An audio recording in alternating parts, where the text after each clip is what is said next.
High! আজকে ছিল একটা সানডে আর এই দিনটায় মা ছিল না। আমি একাই ছিলাম বাড়িতে।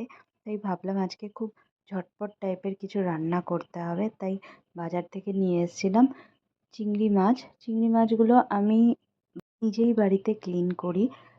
সেটাই আমার ভালো লাগে, কারণ ওরা এত টাইম নেয় আর আমার কাছে আজকে অত টাইম ছিল না যে অতটা টাইম ধরে ক্লিন করাবো। তাই যেদিনই আমি চিংড়ি মাছ নিয়ে আসি সেদিন আমি ক্লিন করাই না বাজার থেকে। নিজেই বাড়িতে এসে ক্লিন করে নিই, আর বেশি টাইমও লাগে না। হ্যাঁ, হাতে একটু গন্ধ হয়, কিন্তু এখন তো অনেকটা অভ্যাস হয়ে গেছে। আগে তো কিছুই পারতাম না। আর এই রেসিপিটা যেটা দেখাচ্ছি সেটা আমি ইউটিউব থেকেই দেখেছিলাম।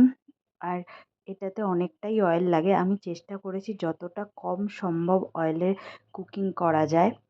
আগে আমার মাথায় এসছিল যে 1 টেবিল স্পুন অয়েল দিয়ে আমি রান্না করব। তখন আমি ব্যাঙ্গালোরে থাকতাম, তখন মাঝে মাঝেই সেটা আমি ট্রাই করতাম। আর ব্যাঙ্গালোরে চিকেনটা অলওয়েজ অ্যাভেলেবেল পাওয়া যায়, কিন্তু ফিশ যদি তোমাকে খেতে হবে তাহলে সানডেতেই নিয়ে আসতে হবে। আর ফিশগুলো অত ফ্রেশও থাকতো না। একটা মাই চিকেন আর মোর বলে আউটলেট ছিল, যেটা অনেক জায়গাতেই ছিল, আমাদের জেপি নগরেও ছিল। তো সেখান থেকে ফিশ অ্যাটলিস্ট একটু বেশি দাম নিলেও ফ্রেশ পাওয়া যেত, কারণ ওরা কলকাতা থেকেই নিয়ে যেত। আর দেখো, তোমাদের সাথে কথা বলতে বলতে আমার রেসিপিটাও হয়ে গেছে। খুবই ইজি, কিছুই করতে হয় না। আজকে আমি দুটো চিংড়ি মাছের রেসিপি ট্রাই করেছিলাম। খেতে তো এই যে চিংড়ি ভুনাটা ছিল এটা ভীষণ টেস্টি হয়েছিল। কিছুই লাগে না, শুধু একটু পেঁয়াজ আর কাঁচা লঙ্কা দিয়ে করতে হয়, কিন্তু একটু টাইম নিয়ে করতে হয়।